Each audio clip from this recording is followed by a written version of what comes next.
need to know about the helicopter because you already basically know it. I'm going to give you just a few little extras, and then basically the kind of things you might want to talk about if you're leading a tour, and what your main job is if you happen to be standing a station on the aircraft.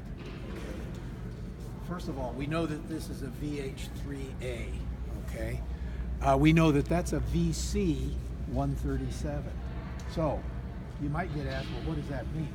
V, if you see a V on an aircraft or a helicopter, it always means executive transport, okay? H obviously stands for helicopter.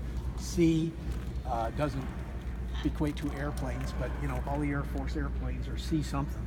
That just happens to be a C-137. So this vehicle we know was not Ronald Reagan's. It came into service in 1962 with the Army. Okay, it's Marine One, but we don't realize that up until 1976, the Marines and the Army shared responsibility. It wasn't until 1976 that VMX-1 was formed as the permanent presidential transportation for helicopters. Okay. The difference between this and the VH-3D that President Reagan used is very little. Okay, I think the main thing you would see if you looked at the two of them side by side is a difference in the placement of the doors. Okay, I would suspect, although I haven't been inside a VH-3D, it's probably pretty similar to what we have here. If you're taking a tour, you're not going to spend a lot of time like you would on the airplane. Your basic thing is you just give them an idea, okay, this was not President Reagan's helicopter, because they'll ask if you don't tell them. It was used by Johnson, potentially by Nixon and Ford. We don't know for sure, okay?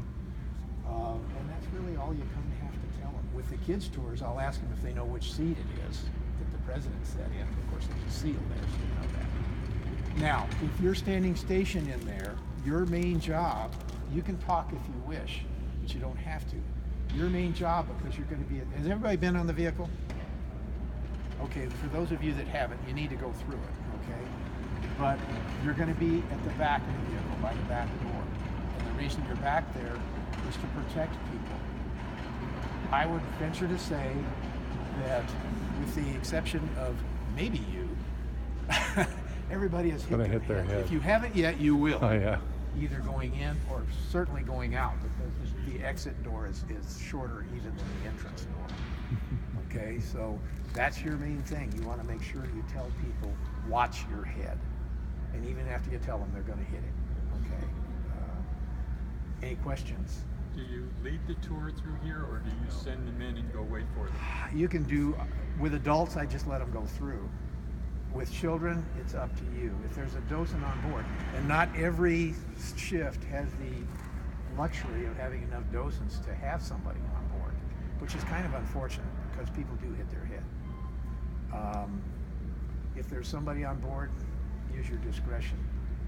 With kids, if there's nobody on board, I would suggest, because you're only going to take them in small groups, you take a group and have your chaperone take a group. Okay? Freeze frame will be here as well. Yeah. They will take pictures.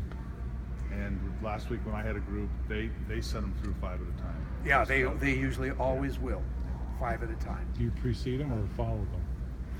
Personally, Yeah. I meet them at the back of the plane because I don't want to hit my head. Yeah, I do too. But again, I work Thursday mornings, so we always have somebody on the helicopter. But if you haven't been on board, go see what I mean, and you'll find out. Yeah, I mean, I think you might make it, but I'm not positive.